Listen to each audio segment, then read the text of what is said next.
میں آپ کو بتاؤں کہ موسیٰ علیہ السلام اور فرعون میں مقابلہ ہو رہا تھا۔ فرعون نے چیلنج کر دیا کہ اے موسیٰ تمہارے پاس لاٹھی ہے، تم جادوگر ہو، تم لاٹھی کو سانپ بنا دیتے ہو۔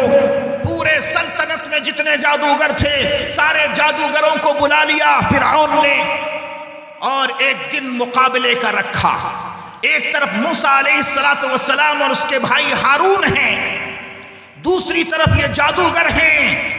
یہ سارے کے سارے جادوگر اپنے اپنے لاٹھی اپنے اپنے رسی کو پھینکا، وہ سانپ بن گیا، اور سانپ بننے کے بعد موسیٰ علیہ السلام کی طرف بڑھنے لگا۔ موسیٰ علیہ السلام تھوڑی دیر کے لیے گھبرا گئے کہ اتنے سارے جادوگروں کے سانپ میرے سامنے بڑھ رہے ہیں، میں ان کا مقابلہ کیسے کر سکتا ہوں؟ اللہ تبارک و تعالیٰ نے جبرائیل امین کو بھیجا اور بھیج کر فرمایا کہ اے موسیٰ ڈرنے کی ضرورت نہیں ہے، تم اپنی عصا کو زمین پر پھینک دو۔ چنانچہ موسیٰ علیہ السلام نے اپنی لاٹھی زمین پر پھینکی، اتنا بڑا سانپ بن گیا کہ جتنے سانپ تھے جادوگروں کے سارے سانپوں کو موسیٰ علیہ السلام کا سانپ نکل گیا۔ سارے کے سارے جادوگر ایمان لے کر آئے، اس کے علاوہ کوئی ایمان نہیں لایا، لیکن جتنے جادوگر تھے وہ سارے ایمان لائے۔ موبائل پڑھنے والوں ذرا تاریخ کی کتابیں اٹھا کر دیکھو، یہاں پر آپ کو ایک سبق ملے گا۔ وہ سبق یہ ہے، علماء کرام فرماتے ہیں، مورخین فرماتے ہیں، تاریخ بتانے والے فرماتے ہیں کہ سارے کے سارے جادوگر اسلام لے کے آئے۔ موسیٰ اور ہارون تو مسلمان تھا ہی، ان کے ماننے والے اسرائیل مسلمان تھے، لیکن قبطی لوگ، فرعون کا ایک آدمی بھی اسلام لے کر نہیں آیا، فرعون کی قوم کا کوئی آدمی اسلام نہیں لایا۔ اس کی وجہ کیا تھی؟ مورخین بتاتے ہیں کہ جتنے بھی جادوگر تھے وہ جو لباس پہن کے آئے تھے، وہ جو کپڑا پہن کے آیا تھا، وہ کپڑا وہی پہن کے آیا تھا جو فرعون، جو موسیٰ علیہ السلام اور اس کے بھائی ہارون پہن کے آئے تھے۔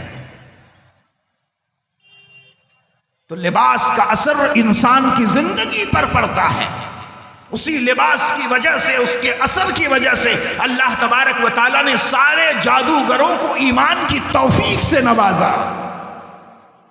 بات دوسری طرف چلی گئی، اللہ کے نبی صلی اللہ علیہ وسلم جس شہر میں پیدا ہوئے، اس شہر میں ساری گندگیاں پائی جاتی تھی۔ ایک انسان اپنے دشمن کو مار کر اس کا کلیجہ نکال کر کچا چباتا تھا، نمک کی ضرورت نہیں پڑتی۔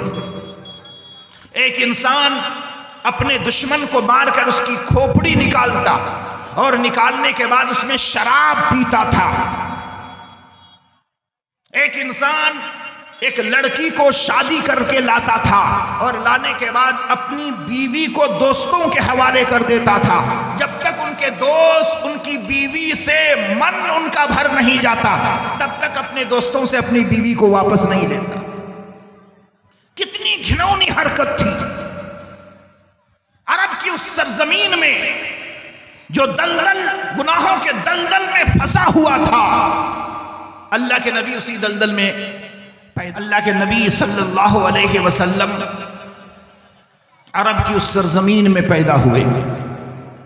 اس زمانے میں دو بڑی حکومتیں تھیں، ایک کا نام کسرا تھا، دوسرے کا نام قیصر تھا۔ آدھی دنیا پر کسرا کی حکومت تھی، آدھی دنیا پر قیصر کی حکومت تھی، لیکن اللہ کے نبی صلی اللہ علیہ وسلم جس علاقے میں پیدا ہوئے وہ دونوں بادشاہ کے حدود میں نہیں تھا، وہ کسرا کے بھی ماتحت میں نہیں تھا، وہ قیصر کے بھی ماتحت میں نہیں تھا۔ کسرا بھی عرب کی اس سرزمین کو اپنی سلطنت کا حصہ بنانا نہیں چاہتا، قیصر بھی اس سرزمین کو اپنی سلطنت کا حصہ نہیں بنانا چاہتا تھا۔ کیوں؟ اتنی برائیاں عرب کی اس سرزمین میں رائج تھی۔ اللہ کے نبی صلی اللہ علیہ وسلم ان برائیوں کو دیکھتے، اللہ کے نبی کا سینہ جلتا، اللہ کے نبی کا دل جلتا، اللہ کے نبی صلی اللہ علیہ وسلم اس کو برداشت نہیں کر پاتے۔ 40 سال کی عمر میں جب اللہ کے نبی صلی اللہ علیہ وسلم نے نبوت کا اعلان کیا، اللہ تبارک و تعالیٰ کی طرف سے ابھی حکم نہیں ہوا کہ اے نبی تم دین کی تبلیغ کرو۔ وہ 3 سال فترت کا سال کہا جاتا ہے، وہ 3 سال اللہ کے نبی کو اللہ کی طرف سے دین کی تبلیغ کرنے کا حکم نہیں تھا۔ اللہ کے نبی ان برائیوں کو اپنی پیشانی کی آنکھوں سے دیکھتے تھے، دل جلتا تھا، سہ نہیں پاتے تھے۔ اللہ کے نبی کئی دن کا کھانا لے کر غار میں جا کر عبادت کیے کرتے تھے۔ علماء موجود ہیں یہاں۔ اللہ کے نبی غار میں جا کر دعا کرتے، اے اللہ اس پوری کی پوری انسانیت کو اے اللہ تیرا بندہ بنا دیجئے، میرا امتی بنا دیجئے، یہ برائی کے دلدل میں پھنسا ہوا ہے، ان برائیوں سے نکال دیجئے، ایمان کی روشنی ان کے اندر بھر دیجئے۔ اللہ کے نبی صلی اللہ علیہ وسلم غار میں ہیں، حضرت جبریل امین تشریف لاتے ہیں، اور تشریف لانے کے بعد قرآن کریم کی پہلی آیت جو اتری اس کو اللہ کے نبی صلی اللہ علیہ وسلم کے سامنے پڑھ سناتے ہیں۔ اقرأ بسم ربک الذی خلق خلق الانسان من علق اقرأ وربک الاکرم الذی علم بالقلم علم الانسان ما لم یعلم۔ یہ 5 آیتیں ہیں جو سب سے پہلے اللہ کے نبی صلی اللہ علیہ وسلم پر اتاری گئی۔ سب سے پہلے نبی کو اللہ نے علم سکھایا، سب سے آخری نبی کو اللہ تبارک و تعالیٰ نے علم سکھایا۔ علم سکھا کر اللہ کے نبی کو اللہ تبارک و تعالیٰ یہ پیغام دینا چاہتے ہیں کہ اے محمد صلی اللہ علیہ وسلم، عرب کی اس دلدل میں اگر انسان کو قتل و غارت غری سے بچانا ہے، جھوٹ سے بچانا ہے، بت پرستی سے بچانا ہے، شراب سے بچانا ہے، جوا سے بچانا ہے، زنا خوری سے بچانا ہے، تو ان کا ایک ہی علاج ہے کہ سب کو علم سکھاؤ، سب کو علم سکھاؤ، سب کو علم سکھاؤ۔ سب سے پہلے نبی کو اللہ نے علم سکھایا، سب سے آخری نبی کو اللہ نے علم سکھایا۔ پتہ یہ چلتا ہے کہ اس دنیا میں اگر کوئی چیز سب سے اہم ہے تو وہ چیز علم ہے، علم کے آگے کوئی نہیں ہے۔ ہمیں اور آپ کو اس سے کیا سبق ملتا ہے؟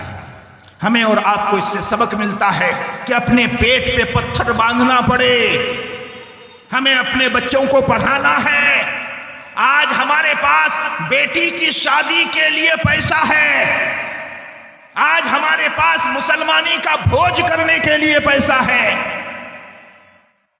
لیکن اگر انسان کے پاس بجٹ نہیں ہے، ہمارے اور آپ کے پاس بجٹ نہیں ہے، تو اپنے بیٹی اور بیٹا کو پڑھانے کے لیے بجٹ نہیں ہے۔ ہم چاہتے ہیں کہ ہمارا بیٹا ہماری بیٹی فری میں تعلیم حاصل کرے۔ جس علم کو اللہ تبارک و تعالیٰ نے سب سے پہلے نبی اور سب سے آخری نبی پر اتارا، ہم اس کو فری کا مال سمجھ رہے ہیں کہ یہ فری علم حاصل کرے۔ مسلمانوں یاد رکھو، ایک باپ اپنے بیٹے کو اگر علم دین نہیں سکھاتا ہے، ایک باپ اپنے بیٹے کو انجینئر نہ بنائے، ڈاکٹر نہ بنائے، پروفیسر نہ بنائے، گریجویٹ نہ بنائے، وکیل نہ بنائے، اللہ تبارک و تعالیٰ کل قیامت کے دن ان سے سوال نہیں کرے گا۔ لیکن ایک باپ اپنے بیٹے کو علم دین نہیں سکھاتا، اتنا علم دین جس سے وہ حلال اور حرام کی تمیز کر سکے، اتنا علم دین جس سے وہ اپنی زندگی کو شریعت کی زندگی کے مطابق چلا سکے، اتنا علم دین اگر نہیں سکھاتا، کل قیامت کے دن اس کی پکڑ ہوگی، اس کے گریبان کو پکڑا جائے گا۔ مکتب کی تعلیم ہر باپ کی ذمہ داری ہے کہ اپنے بچوں کو پڑھائے۔ مکتب کی تعلیم ہر باپ کی ذمہ داری ہے۔ پڑھائیں گے انشاءاللہ اپنے بچے کو انشاءاللہ۔ میں یہ نہیں کہتا کہ گریجویٹ مت بنائیے، میں یہ نہیں کہتا ڈاکٹر مت بنائیے، ڈاکٹر بھی بنانا ضروری، وکیل بھی بنانا ضروری، پروفیسر بھی بنانا ضروری، ہر چیز بنانا ضروری، لیکن سب سے پہلے ان کو علم دین سکھانا ضروری۔ کیا سکھانا ضروری؟ علم دین سکھانا ضروری. جو بچہ سب سے پہلے علم دین سیکھ لے گا وہ ڈاکٹر بھی بنے گا تو لوٹنے والا کھسوٹنے والا ڈاکٹر نہیں بنے گا، ایماندار ڈاکٹر بنے گا. پروفیسر بھی بنے گا تو ایماندار بنے گا، گریجویٹ بھی بنے گا تو ایماندار بنے گا. اس لیے سب سے پہلے آج کے جلسے سے یہ پیغام لے کر جائیے کہ انشاءاللہ اپنے بچوں کو علم دین سکھائیں گے انشاءاللہ.